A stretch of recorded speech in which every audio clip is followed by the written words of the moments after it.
di Dubai. Jadi tinggallah di bandara. Lucu kita tengok. Lucunya bagaimana bang? Orang berjubah putih. Berjubah putih ini kemudian pakai sorban. Ya, pakai istilahnya itu kan pakaian Arab. Tapi kalau kita kan yang nggak pernah tengok tuh aneh kan. Di sampingnya perempuan bule cuma pakai kutang, celana jeans. Celana jeans bang. Nah, pahanya terbuka semuanya. Jadi kan pemandangan seperti itu kalau kita di Aceh ini kan aib besar tuh. Tapi di sana tuh udah biasa sekarang. Karena kenapa? Negara mereka itu sedang mengejar pemasukan daripada turis. Jadi mereka tawarkan apa yang disukai sama bule. Iya. Sehingga di bandara itu kan no smoking area itu sudah ada deh. No smoking area. No smoking area di situ memang ruangan tertutup, orang merokok di situ semuanya tuh. Jadi yang merokok di situ cuma bule-bule rata-rata tuh. Ada juga orang kita, orang Asia kan yang transit merokok di situ. Kemudian yang lucu bang, lebih parah lagi, di tempat merokok tadi itu ada kafe yang memang jualan juga vodka, whisky, sampanye. Ada minuman-minuman tuh di situ. Jadi saya tengok, saya bingung, saya tengok, ini Las Vegas apa Arab nih? Ini kayak bukan Arab, karena Uni Emirat Arab. Kan? Uni Emirat Arab, Persatuan Emir Arab. Emir ini Emirat artinya raja-raja minyak, bang. Emir itu artinya amir-amir, mereka raja-raja minyak. Jadi saking kayanya, mereka buat lagi satu kota yang namanya Dubai. Kemudian dibangunlah di situ menara yang paling tertinggi di dunia. Maka menara tertinggi dunia itulah di Dubai sekarang. Burj Khalifah namanya. Hotel Menara Khalifah yang tertinggi sekali itu. Kalah jam gadang yang ada di Mekah tuh. Kalau Mekah kan depan Masjidil Haram tuh ada kan menara tinggi sekali. Hotel itu bang, itu bukan menara biasa, menara untuk kita azan panggil orang sholat kayak kita masih ada menara tuh. Nah, menara tuh di situ itu ada hotel-hotelnya juga di situ tuh. Jadi yang dibuat di Dubai ini yang paling tinggi. Kalau Cina punya tuh menara tertinggi di dunia itu pertama kan tower yang ditabrak sama pesawat tuh di Amerika. Kemudian Malaysia buat juga menara kembar tuh, meniru yang di Amerika. Kemudian Cina buat, habis Cina buat, Arab buat, Dubai, Uni Emirat Arab buat, paling tertinggi sekarang tuh. Jadi kan kalau kita lihat pembangunan di Dubai, di Uni Emirat Arab itu luar biasa, maju sekali bang. Sehingga kalau kita naik pesawat kita lihat di bawah itu bukan lagi gersang kayak tandus padang pasir, padang Sahara. Udah hijau semuanya tuh bang. Itu nanti akhir zaman kata Nabi. Betul kata Nabi. Akhir zaman Arab ini akan hijau. Kok bisa? Air laut itu sudah disaring mereka menjadi air yang seperti air sungai. Jadi kadar garamnya itu sudah disterilkan. Mereka gunakan mesin untuk bisa membuat steril air. Kalau kita ini aja kita air isi ulang, air kuning bisa menjadi putih. Kalau di sana apalagi mereka orang kaya. Jadi ada pabrik memang untuk penyulingan air. Itu triliunan tuh dibuat oleh Dubai. Triliunan tuh dibuat bang. Dulu waktu tsunami ada tuh dari Amerika. Sempat ya? Ada. Oh, pernah Di tengok bang. Maluku. Air laut memang bang. Air laut. Itu kan? sih. Itu dia tuh bang. Tsunami. Jadi yang kita bingung di perkebunan korma mereka, di perkebunan yang ada di Arab tuh, kalau kita lihat nggak ada sungai. Dari mana airnya tuh bang? Laut jauh. Tapi dari mana nih? Kalau tunggu hujan, 1 bulan 1 kali mungkin hujan. Sungai nggak ada. Laut jauh sekali. Dari mana air mereka dapat? Ternyata sudah ada pipa-pipa di bawah mereka, kebun-kebun mereka itu. Pipa-pipa itulah air yang hasil sulingan daripada laut bang. Jadi mereka nggak capek tuh. Dia berputar-putar tuh dari pipa itu keluar kayak air mancur berputar-putar. Ya, jadi air itu tersiram semuanya. Tanaman itu tersiram. Hijau lah dia. Maka inilah kita bilang. Di Arab tidak. Sungai itu sangat sedikit.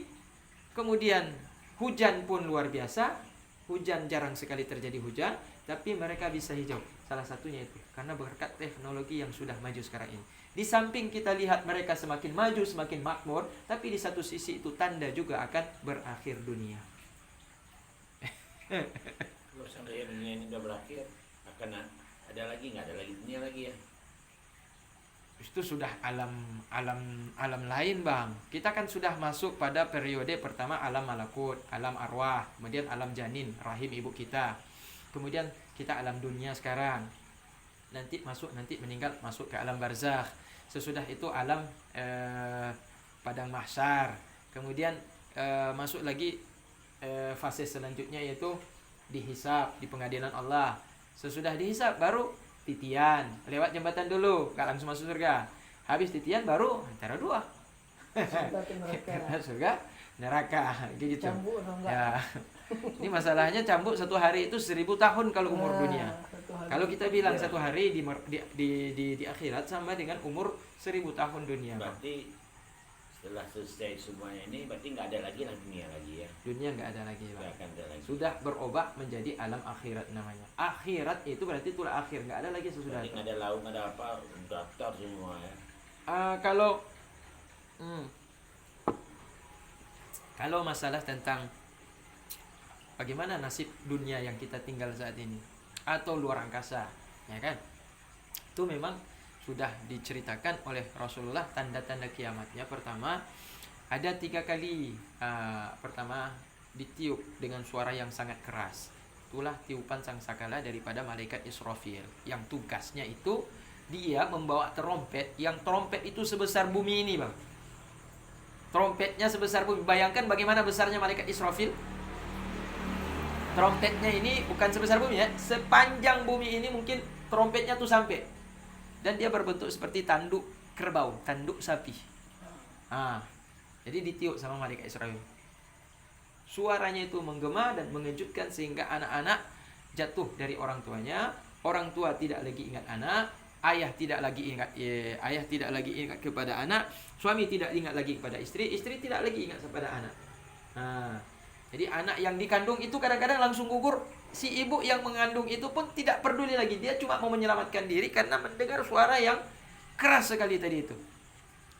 Itu apa namanya? Itu terompet suara yang pertama. Nah, orang mukmin bagaimana? Orang mukmin udah dahulu diwafatkan Allah Ta'ala semuanya. Orang mukmin udah dahulu diwafatkan Allah Ta'ala dengan hembusan angin, yang angin itu hanya masuk kepada tubuh orang-orang mukmin saja, sehingga orang mukmin meninggal dengan mudah, meninggal dengan gampang, tidak ada azab orang mukmin itu, karena masuk udara itu hanya masuk, dicarinya orang mukmin saja. Orang kafir, orang mukmin kafir itu tidak dia masuk. Jadi yang tersisa di dunia orang Islam munafik dengan orang kafir. Itulah yang dengar jeritan tadi itu, suara trompet tadi itu. Nah, ketika itu sudah terjadi, barulah kemudian hancur alam ini. Hancur alam ini ditiup yang kedua. Tiupan yang kedua ini menghancurkan semuanya. Malaikat Israfil ditiup lagi sekali lagi yang kedua, hancur semuanya. Nah, hancur semuanya berarti gunung hancur, laut kemudian naik semuanya, sehingga daratan ini udah jadi laut semuanya. Bangun-bangunan hancur semuanya, meteor berguguran semuanya, bumi matahari, bulan semuanya hancur semuanya. Bintang-bintang semuanya udah saling tabrak, semuanya udah hancur semuanya. Jadi kan semuanya udah nggak ada nih, udah mati semuanya, hancur semuanya. Akhirnya lah semuanya rata. Tidak ada lagi gunung, tidak ada lagi bangunan, tidak ada lagi pohon, semuanya rata. Yang ada dipenuhi dengan air semuanya, laut saja udah habis. Akhirnya Allah Ta'ala berkata dalam riwayat Rasulullah itu dikatakan, Allah Ta'ala berkata, limanil mulkul an. Kan tinggal sendiri Allah. Allah mengata begini, limanil mulkul an. Untuk siapa raja sekarang? Siapa raja sekarang saya ini? Siapa penguasa saat ini? Gak ada yang jawab. Akhirnya Allah sendiri yang menjawab. Allah Jalla mengatakan, lillahi mulkus samawati wal ard. Allah lah raja langit dan bumi. Jadi Allah Ta'ala dalam hadis itu dikatakan, Allah Ta'ala ingin mengatakan kepada kita melalui liwat hadis, begitulah keadaan alam nanti. Hingga semuanya udah gak ada lagi. Allah sendiri yang mengatakan, siapa raja saat ini? Yang dulunya sombong, mengaku saya lebih hebat, gak mau sujud kepada saya, tidak percaya kepada saya, kafir kepada saya, tidak taat kepada saya. Siapa sekarang yang hebat? Gak ada satupun yang ngomong, semua mati. Hancur alam semuanya. Akhirnya Allah sendiri mengatakan, lillahi mulkus samawati. Allah lah raja langit dan bumi. Baru kemudian Allah Ta'ala panggil malaikat Israfil untuk yang ketiga kalinya, dibangunkan lagi. Dia dikasih nyawa lagi, hidup lagi malaikat Israfil. Sebelum yang lain semuanya itu dibangunkan, Israfil itu dikasih bangun. Untuk apa? Tiup yang ketiga. Tiupan yang ketiga untuk membangkitkan semua yang sudah dimatikan. Mulai daripada malaikat, jin, syaitan, dan juga manusia. Nah, ini bangkit semua nih. Tapi yang pertama kali ketika trompet itu ditiup, yang pertama kali bangkit adalah Rasulullah sallallahu alaihi wasallam. Jadi Allah Ta'ala suruh pada malaikat Israel, malaikat Jibril, cari Nabi Muhammad, cari kekasihku. Kan udah tertimbun semua, udah rata semuanya. Bingung malaikat Jibril carinya. Di mana Rasulullah itu? Bingung malaikat Jibril. Mana tandanya Rasulullah? Ini semua udah tertutup, udah rata semuanya. Nggak tahu lagi kota Madinah itu tempat Nabi dikuburkan. Mana nggak ada tahu lagi. Karena Masjidil Haram, Masjid Nabawi udah hancur semua. Udah rata semuanya. Ternyata Allah memberikan tanda dengan munculnya cahaya dari dalam tanah tadi itu. Nah, itulah yang membuat malaikat Jibril kemudian mudah untuk mencari. Ketika dia sampai ke situ, maka Jibril berkata, "Ya Muhammad, atas perintah Allah, izin Allah, bangkit." Maka Rasulullah kemudian keluar dari dalam kuburnya. Itu seperti orang bangun dari tidur. Rasulullah kebaskan dia punya rambut, debu-debu bekas, ada debu dalam kubur beliau itu, dia kibaskan begitu. Kemudian beliau terjaga, dia bertanya, "Aneh ya Jibril, hari apa ini Jibril?" Maka kata Rasulullah, ya Jibril menjawab, "Inilah waktunya ya Muhammad." Langsung menjawab Nabi, "Benarkah ini kiamat ya Jibril? Sudah hari kiamat ini ya Jibril?" "Betul ya Muhammad, inilah hari kiamat itu." Yang tahu-tahu Nabi, Jibril udah resah nih, pasti ini yang pasti akan ditanya kepada saya. Yaitu apa? Umat.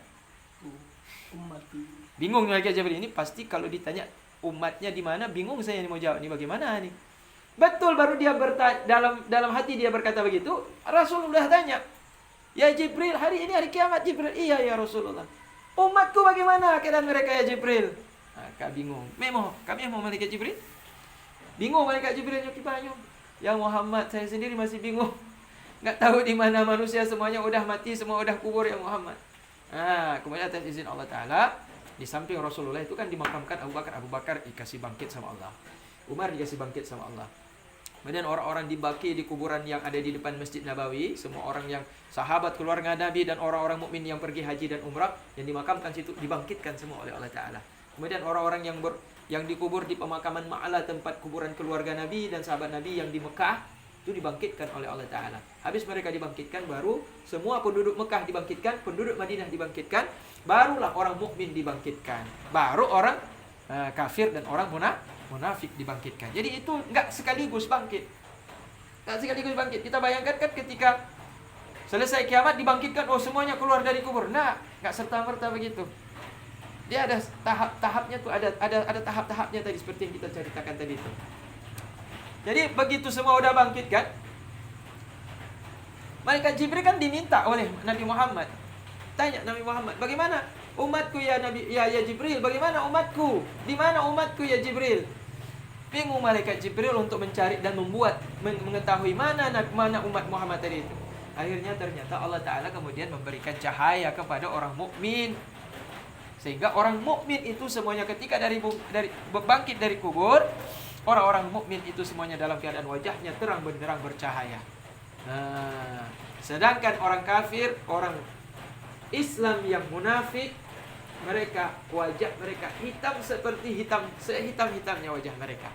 Sehingga mudah bagi malaikat Jibril untuk menghalau. "Ya, umat Muhammad sini, kumpul di bawah Nabi, kumpul di bawah bendera Nabi, semua di barisan Nabi, kumpul." Itu di padang mahsyar tuh. Sedangkan orang-orang Islam yang selama ini Islam KTP, tapi praktiknya enggak, itu masuk dalam kelompok orang munafik, dan orang-orang kafir dikumpulkan satu dengan mereka, dihalau di belakang daripada Fir'aun, Abu Lahab, Abu Jahal, dan penjahat-penjahat yang selama ini mereka tidak pernah minta taubat, minta ampun, minta maaf kepada Allah Ta'ala, meninggal dalam keadaan buruk kehidupan mereka, tidak ditutup dengan penyesalan. Jadi inilah kelompok yang sudah dibagi nanti, ashabul yamin, ashabul shimal. Ada satu kelompok golongan kanan, ada satu kelompok golongan kiri. Ashabul shimal, mereka orang-orang yang berada dalam kelompok kiri, mereka akan memakan makanan yang terbuat dari zakum, buah zakum yang berduri, kalau ditelan itu menyangkut sini akan robek nih. Dan kalau minuman mereka itu adalah terbuat daripada air mendidih dari neraka, air timah. Air timah mendidih, itu minuman orang ahli neraka. Mereka haus, mereka minta minum kepada Allah Ta'ala. Kata Allah Ta'ala kepada malaikat Zabaniyah yang tukang azab dalam neraka itu, yang tukang siksa, Al-Gojonya, berikan mereka minuman daripada minuman ter yang terbuat dari timah neraka tadi. Ter. Kita bikin aspal di sini. Wah, itu jadi minuman untuk mereka. Itu yang mendidih, itu dikasih sama mereka. Dan ketika mereka minta, ya Allah kami lapar ya Allah, dikasih buah zakum. Buah zakum itu dia berduri, durinya tajam sekali. Ketika kita makan, ketika dikasih masuk ke kerongkongan, dia akan nyangkut, tidak akan masuk ke dalam perut. Karena kenapa? Begitu dia nyangkut di sini, dia akan merobek nih. Tenggorokan ini, kerongkongan ini akan robek. Dan dia menjerit sejerit sakit sesakit-sakit. Dan itu dikembalikan utuh, kasih makan lagi utuh, kasih makan. Ini nggak ada berhenti-berhenti. Nah, berarti la yamutu fiha walayah ya kata Allah dalam Al-Quran. Tidak mati, tidak hidup di dalam. Kalau mati bolehlah kita kan siksa satu kali sudah. Ya, ini mati tidak hidup tidak, setengah hidup setengah mati. Itu azab. Berarti Allah berikan balasan yang sempurna kepada orang-orang yang mereka tidak minta maaf kepada Allah sebelum ajal datang kepada mereka. Jadi bagaimana cara taubat? Tadi udah kita. Sahabat dulu mereka minum minuman keras. Ketika mereka di kampung, di kota Mekah, belum turun larangan untuk meminum minuman khamar. Khamar itu masih belum dilarang oleh Allah Ta'ala. Baru ada perintah sholat. Nah, ada perintah sholat. Kemudian datang turun larangan, ya Rasulullah, yas'alunaka 'anil khamri, qul fihi ma itsmun kabir wa manafi'u linnas. Mereka tanya kepadamu ya Rasulullah, bagaimana minuman khamar? Boleh enggak diminum? Katakan kepada mereka ya Muhammad, fihi ma itsmun kabir. Di dalam khamar itu ada dosa yang besar. Memang ada manfaat di situ, tapi mudaratnya lebih besar. Bukan berarti Allah katakan enggak ada guna minum khamar. Ada gunanya. Orang minum khamar itu jadi berani. Orang minum khamar itu hangat badannya. Maka orang Amerika, orang Inggris, orang Rusia itu minuman musim dingin kalau bagi mereka itu. Kalau mereka minum itu apalagi cuaca ekstrim, turun salju tebal sekali, nggak bisa keluar kemana-mana, itu minuman mereka bisa menghangatkan badan mereka. Betul kata Allah Ta'ala, fihi ma ismu kabir wa manafi'u linnas. Di situ ada dosa, tapi di situ juga ada manfaat. Tetapi wa ismuhuma akbaru min naf'ihima. Dosanya lebih besar daripada manfaat. Artinya dosa bahayanya untuk dirinya itu lebih besar daripada manfaat. Maka tinggalkan kata Allah Ta'ala, tinggalkan. Mulailah sahabat-sahabat itu tinggalkan minuman-minuman keras. Maka ketika turun ayat Al-Quran yang mengharamkan tentang minuman keras tersebut, kota Madinah sepanjang lorong itu bau minuman keras semuanya. Karena kenapa? Orang tuh siapkan kendil-kendil dalam rumah itu khamar. Jadi begitu turun perintah, mereka taat kepada Rasulullah, patuh pada Allah, minuman itu dibuang semua di depan rumah.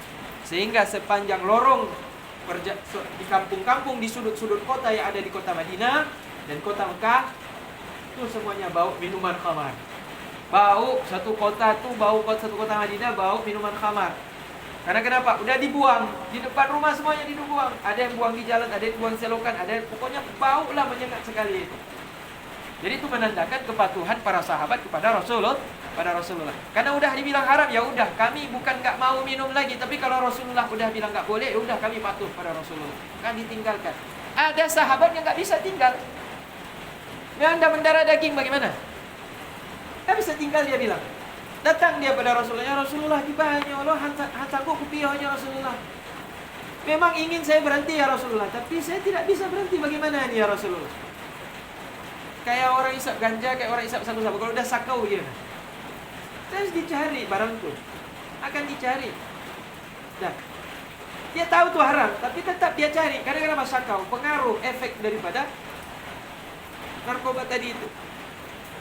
Akhirnya dia datang pada Rasulullah, ya Rasulullah gimana Rasulullah? Gak bisa saya tahan, tetap saya kalau udah datang ingin minum, saya datang minum, tapi saya tahu ini haram. Bisa minum juga ya Rasulullah, bagaimana ya Rasulullah? Udah kamu sholat aja pokoknya. Mau minum nggak minum, yang penting kamu jangan tinggalkan sholat kata Rasulullah. Kuncinya situ rupanya. Jangan tinggalkan sholat kata Rasulullah. Kuncinya di situ. Mau kamu minum minuman terserah. Tapi yang satu, kalau udah datang waktu sholat, jangan pernah kamu tinggalkan sholat. Apalagi sampai nggak keluar waktu, nggak sempat sholat. Ya, kalau gitu boleh lah. Udah semangat dia. Oh berarti boleh juga minum dia. Itu yang penting sholat, walaupun kita minum. Udah. Allahu Akbar, Allahu Akbar. Dah. Dia masih minum. Orang azan nih. Belum selesai azan, minum lagi. Allahu Akbar, Allahu Akbar. Minum terus dia. Begitu orang selesai azan, dia pergi tempat wudhu. Ini hoyong-hoyong nih. Hoyong dia. Dia ambil air wudhu. Udah pakai baju, udah selesai ambil air wudhu sambil mata merah, badan hoyong-hoyong, pergi terus ke masjid. Allahu Akbar. Goyang-goyang. Dia selesai sholat. Dan berapa kali dia lakukan tadi itu, dia bingung. Dia datang lagi sama Rasulullah. Ya Rasulullah, macam mana nih ya Rasulullah? Saya sholat, saya nggak mengerti apa yang saya baca ya Rasulullah. Saya tahu artinya, tapi saya sendiri nggak tahu apa yang saya baca. Saya baca-baca aja, tapi saya nggak tahu apa yang saya baca. Itu pengaruh minuman yang kamu minum. Jadi bagaimana caranya ya Rasulullah? Sebelum azan, jangan minum. Sebelum azan jangan minum, kata Rasulullah. Artinya berhenti ketika jangan berhenti ketika azan. Sebelum azan kamu sudah berhenti. Udah mulai dia catat jam. Masuk waktu sholat zuhur jam 12 misal. Berarti dia nanti akan berhenti 1 jam sebelumnya, nggak minum dia. Berarti jam 11 dia udah nggak minum. Dah, kalau asar itu jam 3. Nah, 1 jam sebelumnya misalkan. Jam 2 dia udah berhenti. Maghrib misalkan jam 7. Jam 6 dia udah nggak minum. Isya apalagi waktu mepet. Kalau subuh bagaimana? Ya subuh 8 kali kan waktunya kan. Pokoknya 1 jam atau lebih dari itu dia nggak akan minum dia. Dia jaga betul-betul waktu. Nah betul udah. Akhirnya dia mampu untuk dia tahan. Tapi pelan-pelan nih. Tahan pelan-pelan. Ya. Jadi ini udah mau zuhur, udah ada berhenti, saya nggak minum. Dia bilang sama kawan-kawannya, saya nggak minum lagi. Ya, saya nggak minum lagi. 1 jam lagi udah mau sholat saya. Wah hebat juga kamu ya, kata kawan-kawannya. Hebat juga kamu, udah bisa tahan. Ya kata Rasulullah begitu, jangan pula. Ya kita harus patuh sama Rasulullah. Dah. Akhirnya dia pergi sholat bang, lumayan dia bilang. 1 jam kan pengaruh dari minuman itu kan udah berkurang dia. Tetapi masih ada juga pengaruhnya, sehingga kemudian dia ketika udah lama sholat, dia merasa kurang. Sholatnya masih kurang. Dia datang lagi kepada Rasulullah. Ya Rasulullah, memang saya udah nggak kayak kemarin kalau sholat ya Rasulullah. Kalau kemarin ya memang sama sekali nggak ingat saya apa yang saya baca. Sekarang ya Rasulullah ada saya ingat, ada nggak ingat. Sehingga saya merasa kurang sempurna. Apa yang saya sholat itu kurang sempurna. Bagaimana caranya Rasulullah? Oh kalau begitu caranya berarti mulailah coba kamu berhenti minum kalau kamu mau sholat. Kalau itu kan sudah nggak ada cerita lagi. Kata Rasulullah kalau begitu, kalau kamu ingin mendapatkan kesempurnaan dalam sholat, cobalah berhenti minum ketika mau sholat. Kalau sudah disuruh berhenti berarti total. Maka mulailah dia berhenti total. Nih zuhur ini dari subuh tuh nggak minum dia.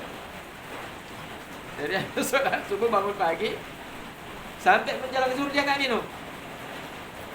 Akhirnya udah mulai bisa dia tinggal. Habis sholat zuhur dia ingat nih. Kata Rasulullah, jangan minum kalau mau sholat. Udah nggak minum lagi dia zuhur. Dia pegang tuh. Habis asar begitu juga. Jangan minum sebelum sholat. Nggak minum lagi. Habis maghrib, apalagi dengan isya kan? Nah, godaan paling besar habis isya tuh, karena waktu panjang. Panjang tuh malam tuh, baru sampai ke subuh tuh. Tapi kemudian dia selalu teringang-ingang dengan apa yang dikatakan Rasulullah. Jangan minum ketika mau sholat. Ini betul-betul bisa dia handle, bisa dia kendalikan nafsunya tadi itu. Tapi coba abang bayangkan ya, Rasulullah tidak melarang orang itu sekaligus. Stop, berhenti. Pokoknya kalau kamu pingin sholat, tinggalkan itu 100%. Nggak begitu Rasulullah. Tapi step by step, bertahap. Coba. Itu prosesnya. Prosesnya Rasulullah itu dia mendidik orang yang istilahnya udah mendarah daging tadi itu. Minuman tuh udah jadi darah daging dia. Rasulullah tahu membaca karakter umat. Ini umat ini kalau saya suruh sekaligus, bukannya tobat makin bejat dia nih. Bukannya berubah, dia akan semakin melawan dia, semakin menjauh dia. Maka prosesnya seperti itu sama Rasulullah dibuat. Jadi Islam ini rahmat bang. Islam itu rahmat. Artinya Allah Ta'ala itu tidak membebankan seseorang untuk kembali kepada Allah dengan sekaligus, tapi dengan cara bisa secara perlahan-perlahan tinggalkan pelan-pelan hal-hal yang tidak bermanfaat. Robah yang tidak bermanfaat itu supaya lebih bermanfaat untuk akhirat kita. Itu yang diinginkan Allah Ta'ala. Kalau kita mau taubat, sama sekali kita dirikan sholat. Itu satu tuh. Itu kunci pertama. Kunci paling utama di situ tuh bang. Pertama sholat. Abang ketika abang sholat, gerakan-gerakan di dalam sholat itu menunjukkan kehambaan orang kepada Allah Ta'ala. Kita berdiri. Kita berdiri angkat dua tangan, bukan satu tangan. Kita kalau tegur orang-orang mau bakat presiden pun satu tangan kita angkat. Gak pernah orang yang paling hebat di dunia ini kita angkat dua tangan, gak pernah. Ya anak buah misalkan prajurit, kopral jumpa sama jenderal, hormat komandan, kan satu. Gak ada satupun begini dua tangan. Yang ada kepada Allah Ta'ala. Ini menunjukkan kepada apa? Pangkatnya Allah itu tinggi, kita ini rendah, luar biasa. Kemudian coba abang perhatikan. Ya dari sisi kesehatan oke lah, nanti kita bahas nanti. Sujud, coba bayangkan sujud. Sujud tuh sudah kita taruh kepala kita ini di kaki. Sama rendah dengan kaki. Kita berdiri dengan kaki. Kepala ini pantang sekali kalau orang pegang. Kepala kita ini kan pantang sekali. Kalau orang pegang, orang dorong kepala kita, kita marah sekali kita.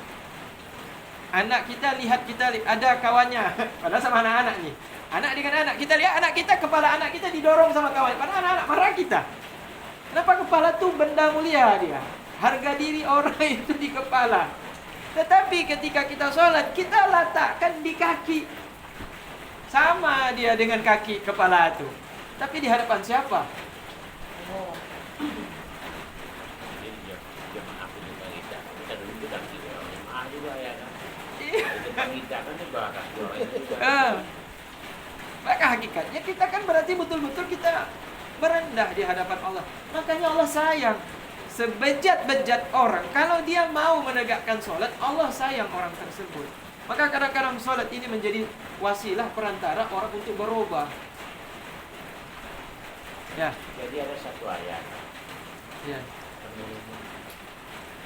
Asyhadu an la ilaha illallah wa asyhadu anna Muhammadan. Ada wa ala ali wa ala ali sayyidina Muhammad. Jadi Ali dan Ibrahim kenapa ada di situ? Gimana bang? Coba lagi. Allahumma sholli ala sayyidina Muhammad. Itu ayat akhir. Kenapa ada Ali sama Nabi Ibrahim? Wa ala ali sayyidina Muhammad. Nah, itu salah faham. Wa ala ali, bukan Ali. Ali Hamzah. Maknanya keluarga. Ali itu Wa ala ali Sayyidina Muhammad. Dan di atas ya Allah rahmat dan salam itu curahkan juga, berikan juga ala ali keluarga. Junjungan kami Sayyidina, junjungan kami Muhammad sallallahu alaihi wasallam. Bukan Sayyidina Muhammad. Kalau Sayyidina Ali, Ain Ali. Mungkin orang yang ketika dia membaca Ali terbaca Ali atau Ali, atau dia menyangka Ali itu Sayyidina Ali, bukan sahabat Rasul yang dimaksud di situ. Ali dengan Hamzah maknanya keluarga. Ali artinya keluarga. Ali Sayyidina Muhammad, keluarga junjungan kami Muhammad. Atau dari pihak Muhammadiyah mereka enggak pakai Sayyidina, ala Ali Muhammad, berarti ke atas keluarga Muhammad. Jadi tidak perlu lagi ditanyakan kenapa tidak ada Abu Bakar, kenapa tidak ada Utsman. Ya, saya pikir kenapa Ali aja yang ada di situ kan itu. Iya.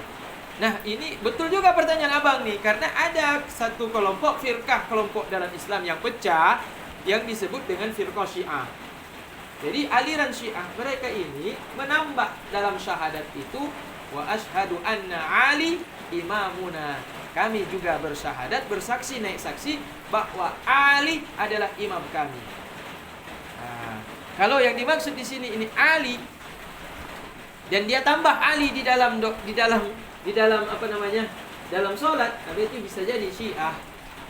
Nah, karena Syiah dia melebihkan Ali dan mereka tidak mengakui Abu Bakar, Umar, Utsman karena dianggap Abu Bakar, Umar dan Utsman perampok jabatan kekuasaan Ali, yang mesti sesudah Nabi Muhammad wafat Ali yang jadi khalifah, yang jadi pemimpin. Tapi diambil, dirampas oleh Abu Bakar, dirampas oleh selanjutnya oleh Umar, dirampas selanjutnya oleh Utsman. Ali dapat jabatan di akhir jabatan. Itu pun tidak lama dikudeta juga oleh Muawiyah, sahabat Rasulullah. Nah, kalau yang dimaksud itu seperti itu, Ali disebut, bisa jadi itu Syiah. Tapi yang kita membacakan dari masyarakat kalimat syahadat itu berarti keselamatan lagi dari itu ya. Kalau salawat keselamatan, tapi kalau kalimat syahadat itu persaksian, pengakuan kita kepada bahwa Allah tiada Tuhan kecuali Allah, Muhammad adalah hamba, Muhammad adalah rasulnya. Nah, kalau di Syiah mereka tambah lagi, tidak sempurna syahadat kalau bagi mereka orang Syiah, kecuali ditambah lagi dengan pernyataan aku juga bersaksi bahwa Ali adalah imam kita kan rukun syahadat cuma dua, asyhadu alla ilaha illallah wa asyhadu anna Muhammadan Rasulullah. Aku bersaksi bahwa tiada Tuhan yang layak untuk dijadikan sesembahan, yang disembah dengan sebenar-benarnya hanya Allah Ta'ala. Aku juga bersaksi, aku ucapkan dengan lidahku, aku akui dengan hatiku, dan aku yakini juga dengan, bukan cuma diakui, tapi juga aku yakini juga tiada Tuhan yang pantas disembah dengan sebenar-benarnya melainkan hanya Allah Ta'ala. Dan aku juga bersaksi, aku ikrarkan, aku ucapkan dengan lidah, aku yakini dengan, aku terima dengan hati, dan aku juga yakini dengan hati saya bahwa Muhammad itu Rasulullah, utusan Allah Ta'ala. Dan tidak ada penambahan, wa asyhadu anna aliya imamuna. Tidak ada penambahan seperti itu. Nah, itu yang dibuat oleh orang Syiah. Ini itu lagi ya. Pagar tubuh itu bagus atau enggak? Terus kenapa orang yang berpagar tubuh itu cenderung hidupnya sederhana? Kalau di Jawa kan orang berpagar tubuh hidupnya lebih gitu. Itu apa bagus pagar tubuh atau enggak? Pagar tubuh itu amalan untuk minta pertolongan kepada Allah agar dijauhkan dari mara bahaya. Jadi kita kan diperintah untuk menyelamatkan nyawa. Salah satu tujuan bukan tujuan dari Allah, hikmah yang bisa kita petik dari datangnya syariat Islam ini, salah satu diantaranya, pertama, ini kalau pertama ya, menjaga agama. Yang kedua, menjaga harta. Yang ketiga, menjaga nyawa. Yang keempat, menjaga kehormatan. Yang kelima, menjaga keturunan. Maka Islam datang ini melindungi lima pokok yang paling utama dalam kehidupan manusia. 5 hal pokok yang disebut dengan maqasid syariah.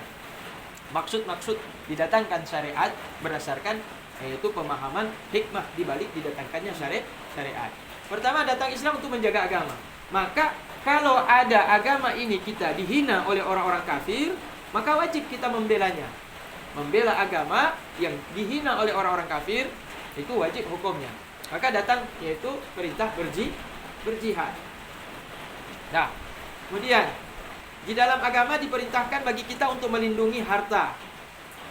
Harta orang mukmin itu dan harta orang kafir yang minta perlindungan kepada orang mukmin, selama orang kafir tidak berbuat jahat kepada kita dan tidak kerjasama dengan penjajah yang kafir, sama-sama kafir, maka wajib bagi kita menjaga melindungi orang kafir tersebut yang disebut dengan yaitu kafir zimmi. Kafir tapi berada dalam perlindungan orang-orang muslim.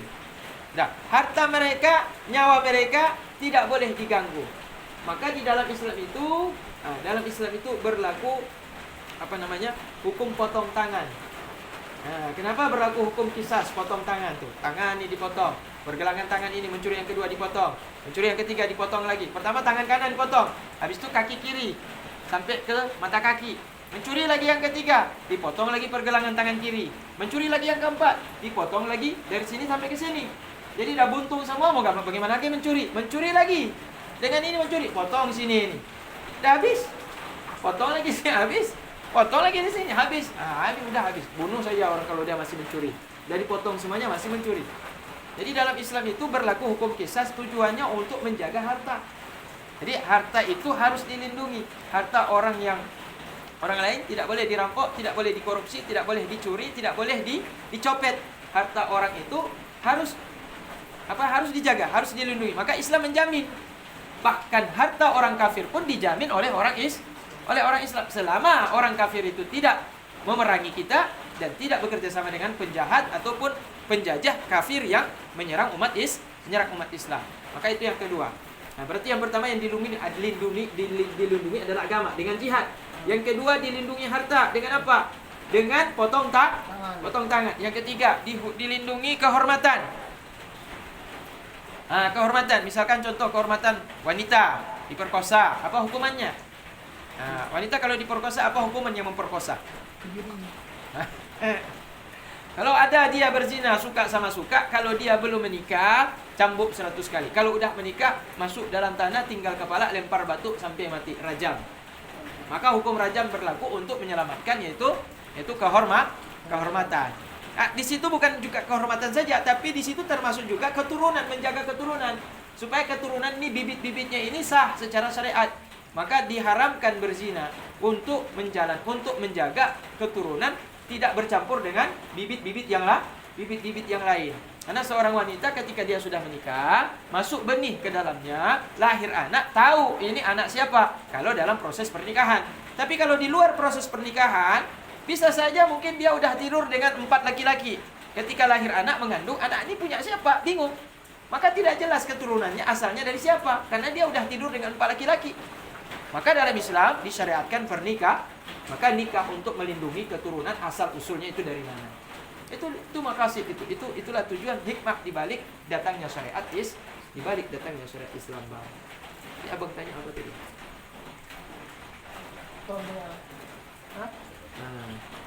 Yang nyambung sampai di situ tadi apa ya pertanyaannya?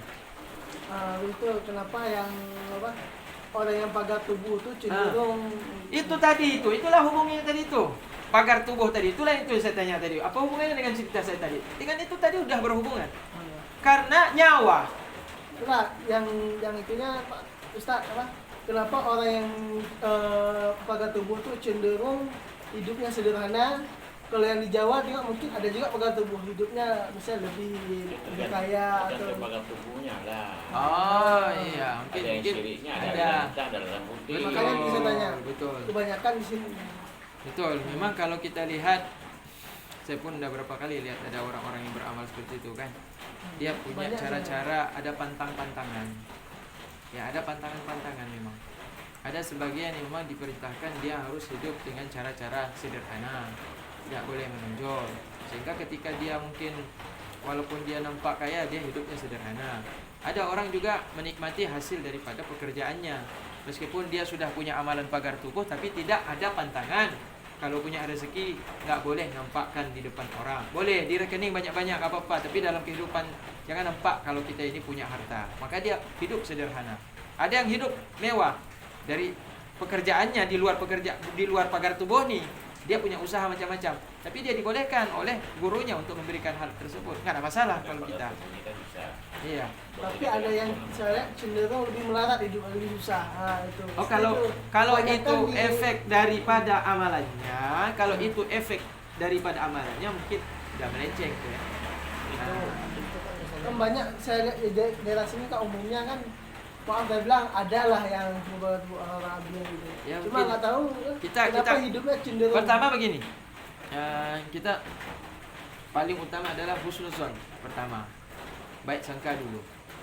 Karena yang kita sangka mungkin jahat mungkin baik, insyaallah. Kita mungkin prasangka kita saja yang mengatakan, oh ini amalannya nggak bagus nih, aliran hitam yang dia pakai, ilmu hitam yang dia pakai, sehingga hidupnya melarat. Kita nggak tahu mungkin kan ketika dia dalam praktek dia amalkan ilmu yang dia dapat tadi itu mungkin betul lurus, tidak ada syirik di situ, tidak ada meminta kepada selain Allah Taala. Maka yang kunci pertama sekali kita husnuzon. Nah, yang kedua, ketika ada orang yang melakukan mengamalkan ilmu, kalau di Jawa itu ilmu batin ya. Ilmu batin seperti itu kan ada dua. Pertama dia ngambil untuk niat yang baik. Yang kedua dia ambil untuk niat yang jahat. Nah, niat yang baik bagus, niat yang jahat tidak bagus. Kalau niat jahat misalnya untuk santai, untuk kirim yang macam-macam sama orang, atau untuk dia jadikan sebagai ladang bisnis. Ada perempuan pingin susu, perempuan ingin menjadi istri bos-bos besar. Nah, itu dia kalau tujuannya hal itu untuk seperti itu berarti udah melenceng berarti dia udah menggunakan ilmu itu untuk perkara hitam. Ini namanya ilmu hitam.